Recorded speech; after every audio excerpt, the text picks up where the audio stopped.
Jeigu kalbėtume apie 14 amžių, tai jį apsprendė būtent 13 amžiaus įvykiai, kada bulioniai buvo išžudyti, nebeliko Šiaulių žemėje kunigaikščius, nes paprastai žemę valdydavo kunigaikščiai.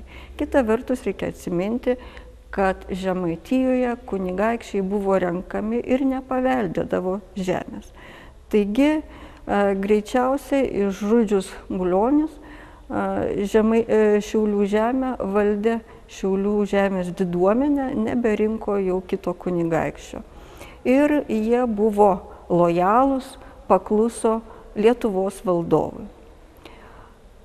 Iš šaltinių žinome, kad iki pat 14 amžiaus vidurio Šiaulių žemė atsipirkdavo nuo Livonijos kariuomenės, mokėdama pastoviai mokesčius Livonijos ordinui.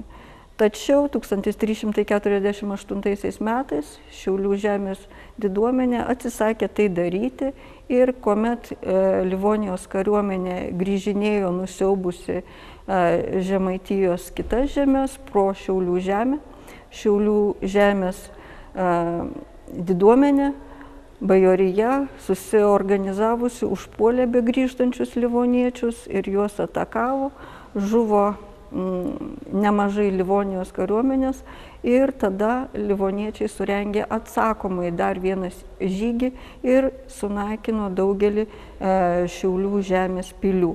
Štai kaip Hermanas Varbergė aprašo šituos įvykius labai trumpai. 1348 metais nuniokojo Šiaulių žemę su pilimi, nes ji tankiai gyvenama. Gyventojai klusnus lietuviams ir duoda jiems dešimtinę ir kitus dalykus, tarnauja jų sėkmei. Po šito užpuolimo daugiau Šiaulių žemė šaltiniuose nebebuvo minima. Ir greičiausia tai lėmė ir vienas dalykas, kad daugelis pilių nebebuvo atstatytos, kitas dalykas tai galbūt kažkiek galėjo įtakoti ir vakarų Europą ir iš dalies šiek tiek Baltijos kraštus pasiekęs maras ir gyventojų sumažėjo. Ir kai 1390 metais vyksta dėrybos tarp Livonijos ir Lietuvos ir tose dėrybose gausiai yra atstovaujami žemaičiai, šiauliečiai čia neminimi.